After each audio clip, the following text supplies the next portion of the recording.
nanone uburyo mu nzozi nk'uko twabivuzeho cyangwa twabikomojeho ari bumwe mu buryo Imana ikoresha kugira ubutumwa igeza ku bantu. Mu nzozi niho Imana yashoboye gutuma ndokoka aka kaga kabaye mu Rwanda, jenoside yakorewe Abatutsi. Ibyo bintu mbivuze umuntu wahita byumva vuba cyangwa wambera umuhamya ni Amurani. Inzozi narose ku bintu byari bigiye kuba mu Rwanda nizo zatumye ndokoka, nawe ararokoka.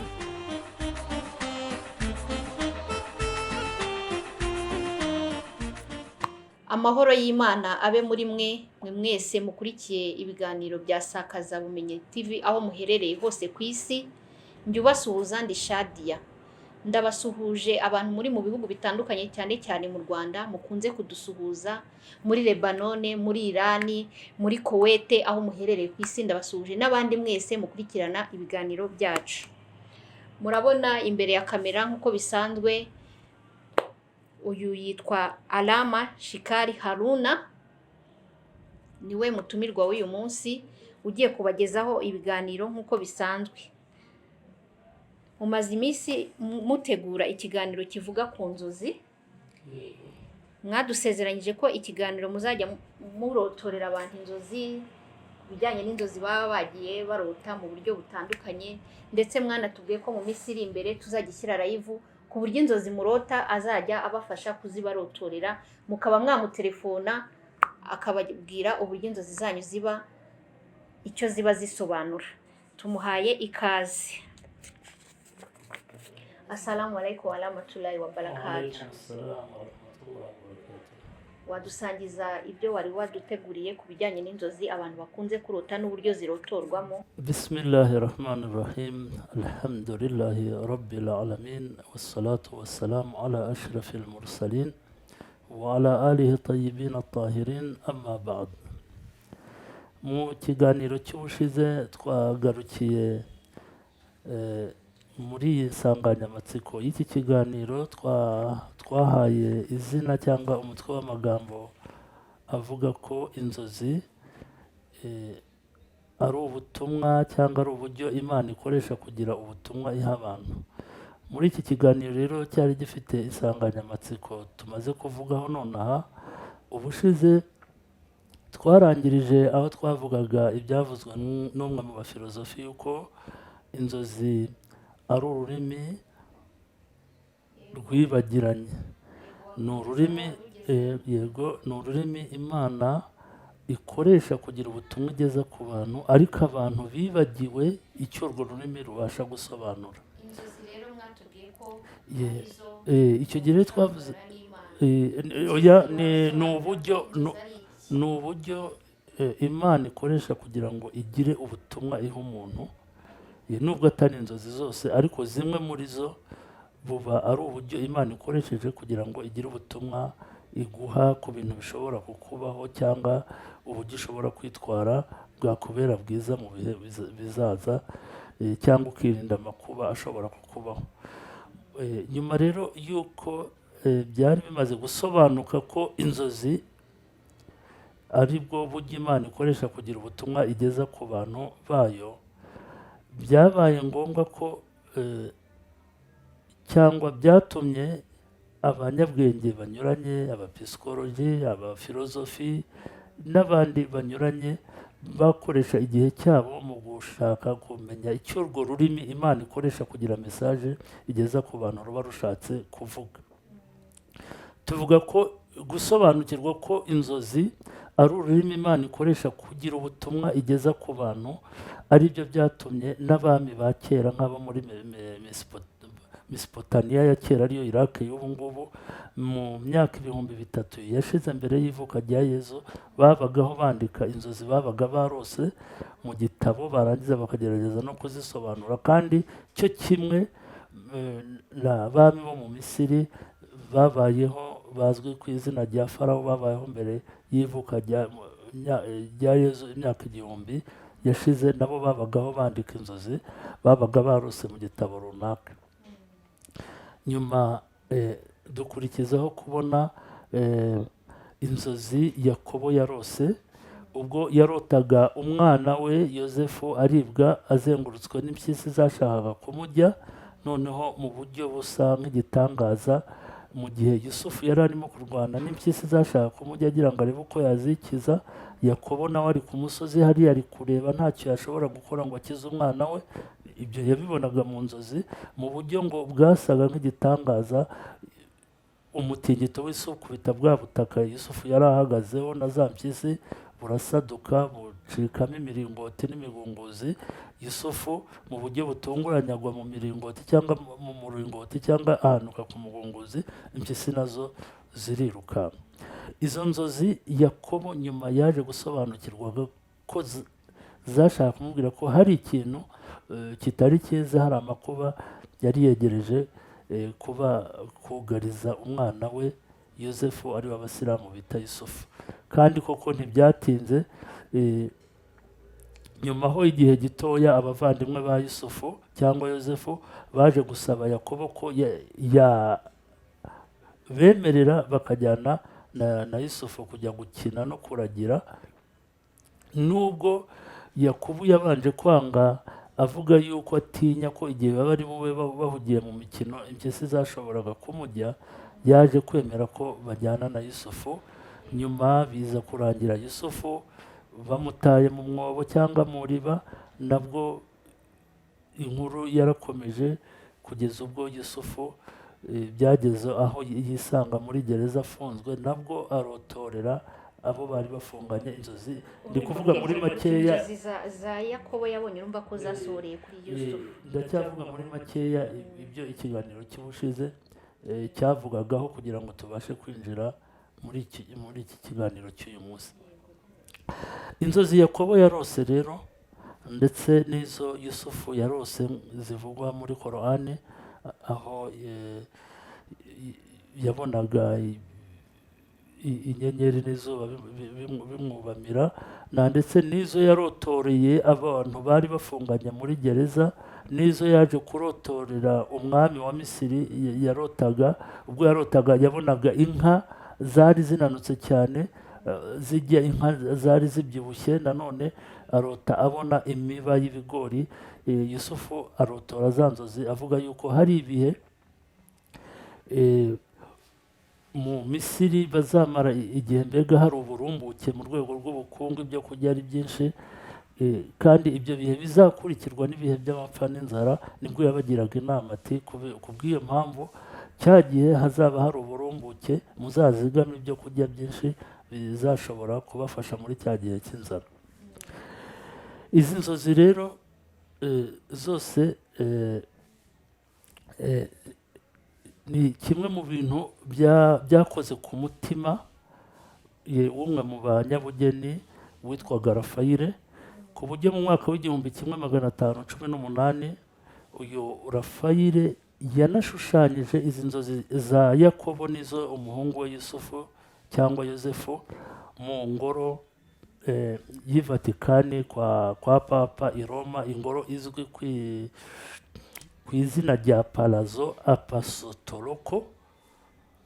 Ubwo abajya i Vatikani iyo ngoro barayizi. Iyo ugiye mu gisenge cy'iyo ngoro usanga uriya munyabugeni Rafayire yarashushanyije izi nzozi Yakobo yarose ndetse n'iz'umuhungu we Yosefu yarose mu gisenge cy'iriya ngoro. Ibintu umuntu abonera mu nzozi biba bimeze nk'aho icyo gihe biba birimo kogoga mu kirere, kandi ibyo biba bishatse kuvuga ko ngo ibintu abantu babonera mu nzozi biba birenze ubwenge bwa kimuntu busanzwe, yewe no ku buryo biba birenze ibyo abanyabugeni bakora igihe baba barimo gushushanya ibyiyumviro byabo, babishushanya ku nkuta cyangwa ku mbaho. Gukabya inzozi ni agace kamwe mu duce tugize ubuhanuzi nk'uko intumwa y'Imana Muhammad sallallahu alayhi wa alihi wa sallam yabivuze muri iyi riwaya ikurikira: Ar-ru'yatu as-sadiqa juz'un min 46 juz'an min an-nubuwah, rawahu al-Bukhari wa Muslim. Ngo gukabya inzozi intumwa y'Imana Muhammad sallallahu alaihi wa alihi wasallam yaravuze iti gukabya inzozi. Gukabya inzozi y'Abanyarwanda bavuga gukabya inzozi ni za nzozi umuntu abona ibyo wabonye mu nzozi mu buzima busanzwe zigasohora. Rero intumwa y'Imana Muhammad sallallahu alaihi wa alihi wasallam muri iriya riwaya iravuga ko gukabya inzozi ni agace kamwe mu duce 46 tugize gahunda y'ubuhanuzi. Ibi wabisoma mu gitabo cya hadisi cyitwa Sahih Muslim na Sahih Bukhari. Iyi hadisi mu yindi hadisi intumwa nziranenge y'Imana Muhammad sallallahu alaihi wa alihi wasallam yaravuze iti ar-ru'ya mabda'ul wahyi. Gukabya inzozi ni rimwe mu mahame y'ingenzi ubuhanuzi bwubakiyeho. Ibi bishatse kuvuga yuko no mu bintu intumwa z'Imana zajyaga ziboneramo amahishurwa zabaga zahishuriwe n'Imana, habaga harimo n'inzozi. Hari amahishurwa amwe n'amwe intumwa z'Imana zahabwaga n'Imana, Imana ibinyujije mu nzozi. Muri iyi riwaya ikurikira an Sa'id al-Khudri radiyallahu anhu قال النبي صلى الله عليه وآله وسلم إذا رأى أحدكم رؤيا يحبها فإنما هي من الله. ngo umuntu wese uzajya ubona inzozi nziza, urota inzozi nziza, ajya amenya ko buba ari izo nzozi ari ubutumwa Imana iba yamwoherereje ibunyujije mu nzozi. faliyahmidullaha alayha, uwo muntu ajya ashimira Imana kuba abonye izo nzozi. waliyuhadisu biha, kandi ajya agerageza kuzibwira abantu. Twabonye yuko iyo inzozi uzirose ukazirotamo ibintu byiza, ni ubutumwa Imana ibiguhaye, kugira ngo bwa butumwa Imana iguhaye ibiguhereye muri izo nzozi bya bintu bizasohore mu buzima bwawe bwa buri munsi busanzwe, bisaba ko ubibwira abantu. Iyo bigize ibanga bikaguma mu mutima wawe, biguma nyine mu kirere, ntago Imana ituma bisohora. Ari nayo mpamvu nk'uko twabivuze mu kiganiro cyashize, intumwa y'Imana Muhammad sallallahu alaihi wa alihi wasallam yari ifite umuco buri nyuma ya salati subhi, bamaze gukoresha iriya sengesho rya mu gitondo, yabwiraga abasangirangendo bayo cyangwa abigishwa bayo ko buri wese warose inzozi nziza azivuga bakazumva, mu rwego rwo kugira ngo za nzozi barotemo ibintu byiza nibazivuga ibyazivuzwemo bishobore gusohora. bivuge ngo inzozi mbi ntabwo ni bazirotera. nabyo bikomeza muri iyi riwaya, wa iza ra'a ghayru dhalika mimma yakrah, kandi uzabona inzozi zitari nziza, muri izo nzozi akaboneramo ibintu bibi birimo kumubaho, fa innama hiya mina shaitan, ni ubutumwa aba ahawe na shitani. فليستعذ بالله من شرها ولا يذكرها لأحد فإنها لا تضره. ngo izo nzozi ajye asaba Imana ubuhungiro imurinde kuba ibyo yabonye mu nzozi byamubaho mu buzima busanzwe, ngo kandi ajye yirinda kugira uwo abibwira, kuko iyo agize uwo abibwira ibyo yaboneye muri za nzozi mu buzima busanzwe birasohora bikamugeraho ingaruka mbi. Ni nayo mpamvu rero twababwiye ko muri kino kiganiro ubu turacyari mu ntangiriro z'inzozi, kugira ngo tuzinjira muri gahunda yo kurotora inzozi, abantu basobanukiwe inzozi ni iki muri rusange. Niyo mpamvu rero twababwiye ko cya gihe tuzaba twatangiye kurotora inzozi z'abantu, bazajya batubwira mu kutwoherereza mesaje, haba kuri WhatsApp cyangwa kuri komenti, yaba ari YouTube live bakadutelefona. Uzajya aba yarose inzozi zitari nziza, tuzababwira ibintu 5 muzajya mushingiraho mumenya inzozi zitari nziza, ntakajye azimbwira. Nanazimbwira ntabwo nzajya nzirotora. ni ukuvuga ngo babyumve ko inzozi nziza arizo bazajya bakubwira kugira ngo uzirotore. Imbi nibabivuga bizabasohorera, nabo babiteza amatwi. Muri rusange ni ukuvuga ngo wabasobanura ko inzozi ari iki, nkaho twari tugereje. Noneho aha niho ikibazo wambajije nshaka kukinjiramo. Inzozi ni iki, zikomoka he, kandi se ziterwa n'iki? Inzovu ni iki, zikomoka he, kandi ziterwa n'iki? ikintu gituma abantu barota inzozi ni ikintu gikomeye, kubera ko abantu ikibazo cy'ingorabahizi badashobora kubonera ibisubizo bishingiye ku bumenyi bufite aho bihurira n'imyitwarire y'abantu, imico yabo, ibikorwa byabo mu rurimi rw'amahanga buzwi nka behavior sciences. Icyo abantu bakwiriye kumenya ni uko kurota inzozi ari ikintu kiba gifite icyo gishatse kuvuga. Kurota inzozi abantu bamenye ko ni ikintu gishatse kugira icyo kivuga, ku buryo rimwe na rimwe hari igihe umuntu arota inzozi z'uburyo bumwe cyangwa ubundi, bitewe n'uko icyo gihe haba hari ubutumwa Imana iba ishatse kumugezaho ikoresheje mu inzozi, cyangwa ibunyujije mu nzozi ziba zikubiyemo ubutumwa buba bugamije kumugira kumucira amarenga ko hari ibintu biba bishobora kumubaho, cyangwa hari ikintu kiba gishobora kumubaho, cyangwa kikaba kiba gishobora kuzamubaho mu gihe kiri imbere, icyo kintu cyaba cyiza cyangwa cyaba kibi. Izo nzozi uwo muntu aba yarose ziba zigamije kumucira amarenga ko hari ibintu aba agomba gukora cyangwa batagomba gukora, kugira ngo ubuzima bwe bw'ejo hazaza buzarusheho kuba bwiza. Kandi uko ni nako usanga abantu benshi babyemera.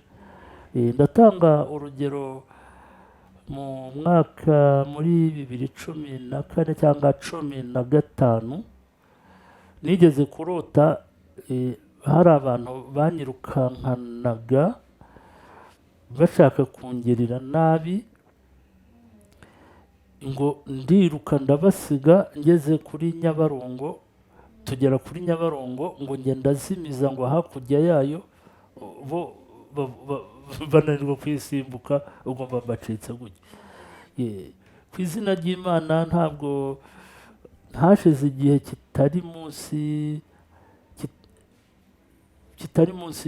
kitarenze ukwezi kumwe, hambayeho ibintu bikomeye cyane, abantu barangambanira, nisanga ndi mu mapingo. Kandi ubwo bugambanyi, icyaha bari bantwerereye, amategeko yavugaga ko nibura imyaka mike nagombaga gufungwa n'imyaka 50, ariko byarangiye mu buryo butunguranye kandi budasanzwe, bya bintu bibaye impfabusa. ubwo mwari mwibagiye inzozi mwazirotoye ko mwatubwiye ko iyo utazirotoye zitakubaho? Narabirotoye kuko ndibuka, ndumva na Ngoga twari kumwe, twari tugikorana, buriya wa musaza ujya ubona tumaranye imyaka igera ku 10 dukorana, twari kumwe rwose, ndumva icyo gihe narazimubwiye. Nanone uburyo mu nzozi nk'uko twabivuzeho cyangwa twabikomojeho, ari bumwe mu buryo Imana ikoresha kugira ubutumwa igeza ku bantu. Mu nzozi niho Imana yashoboye gutuma ndokoka aka kaga kabaye mu Rwanda, jenoside yakorewe Abatutsi. Ibyo bintu mbivuze, umuntu wahita byumva vuba cyangwa wambera umuhamya ni Amurani. Inzozi narose ku bintu byari bigiye kuba mu Rwanda nizo zatumye ndokoka, nawe ararokoka, kuko nabonye hagiye kubaho ibintu biteye ubwoba bidasobanutse. Mbibwira Murani, ni ibintu nabonye mu nzozi biteye ubwoba kandi ntibisobanutse, kandi ibyo bintu nabonaga muri izo nzozi nagirwaga inama y'uko tugomba njye nawe kuva muri iki gihugu. Ikintu gitangaje ni uko twinjiye hano muri 92, intambara imeze nabi cyane. Uva hano ukumva grenade iraturitse, ugera hariya bati kanaka usize hariya baramwishe. Intambara yari ikomeye cyane hagati y'inkotanyi n'ingabo za leta yari iriho, ibintu bimeze nabi. icyo gihe narotaga inzozi nicyo gihe kuva intambara yaba muri 1994 muri 1991, icyo gihe hari muri 1994, nicyo gihe abanyarwanda bari babonye agahenge, hanabonetse icyizere y'uko intambara ihagaze, kuko inama yo muri Arusha yari yarangiye na ndetse n'inkotanyi ziri muri CND bagiye gukora leta y'ubumwe. Nta munyarwanda utekereza ko hari ikindi kintu gishobora kuba mu Rwanda cyahungabanya umutekano w'u Rwanda, ariko mu nzozi nabwiwe ko ngomba kuva muri iki gihugu byanze bikunze. Ndetse ubwo butumwa ntibwampaye amahoro, kuko guhera ubwo nabuze amahoro no kujya birananira. Icyo gihe ndibuka nagiye kubwira Sheikh Hamurani ibyo nabonye, kandi ko bivuga ko tugomba kuva mu Rwanda, yanga kunyumva. Naraturitse ndarira, ni kuki uri kwanga kunyumva kandi tugomba kuva mu gihugu? Arambaza ati turava mu gihugu, habaye iki? Nta ntambara ikiri mu Rwanda. Wenda iyo biba muri bya bihe by'intambara, kandi twabaye aha mu bihe bikomeye, ntiwigeze uvuga ngo duhunge igihugu, uyu munsi urahunga igihugu, ni iki cyaba? Inti nanjye sinkizi, ibintu nabonye mu nzozi biravuga ko tugomba kuva inaha. Mubuza amahoro kubera uburyo yanyubahaga, aravuga ati tugende. Ubwo twagiye muri Tanzania, tugeze Dar es Salaam, arambaza ati ngaho ni wowe wambwiye ngo tuve mu gihugu, dukora iki? Nanjye simbizi, ni ibintu byanjemo, nanjye ntangira kwigaye, ni biriya bintu ni ibisazi byari byamfashe, ibintu byatumye mbuza mugenzi wanjye amahoro, ngo nabibonye mu nzozi ko tugomba kuva mu Rwanda. None tugeze Tanzania, tubuze icyo dukora. Ubwo noneho twamaze nk'iminsi 3 Dar es Salaam, dufata icyemezo ko tugomba kugaruka mu Rwanda. Noneho ubwo dufashe icyemezo cyo kugaruka mu Rwanda, mu mutima hazamo igitekerezo kimbwira ngo tumaze igihe, kuko muri Kenya twahabaye igihe turi abanyeshuri, tumaze imyaka myinshi tutajya muri Kenya. Uwaca muri Kenya tugasura abantu twahasize, twarangiza tugaca Uganda tukabona kujya mu Rwanda, nabyo arabinyemerera. Kumbe Imana yanzanyemo icyo gitekerezo, yagira ngo dutinde mu nzira, indege ya Habyarimana nihanurwa tube tukiri tutari twagera mu Rwanda. Iyo dusubira mu Rwanda tuvuye Tanzania, biriya bintu byari kuba twagarutse mu Rwanda. Ubwo duciye Kenya, dusuye abantu, dufashe imodoka, nabwo tugeze ku mupaka wa Busia wa Uganda na Kenya, mbwira Murani ndumva ndushye, uru rugendo two kurukomeza, reka turare Busia turuhuke, nibucya dufate bisi dukomeze mu Rwanda. Ubwo turaye Busia muri hoteli, igihe cyo kujya gusenga mu gitondo, ari amasaha abasilamu dukoreraho salate, mpita numva kuri radiyo Ujerimani ngo mu Rwanda indege ya Habyarimana bayihanuye, abantu batangiye kubica. Twahise tugumaho.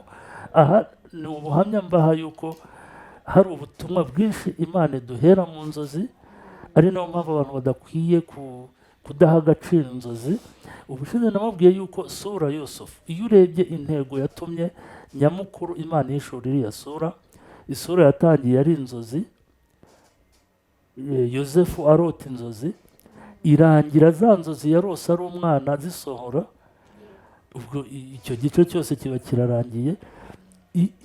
Icyo gice cyose cyo muri Korani, intego yacyo yari iyo kumvisha abantu ko inzozi ari ikintu abantu bagomba guha agaciro, kuko ibintu byinshi abantu babonera mu nzozi biba ari ubutumwa Imana ibahaye, kandi haba hari igihe kizagera bigasohora. Hari n'undi muntu witwa Daniyeli bajya bavuga nawe, bajya guroterera umwami witwa Nebukadineza inzozi we, noneho yaranazirotaga akanazibagirwa, ariko Imana igahishurira Daniyeli. Ubwo rero urumva ko inzozi ari iz'agaciro.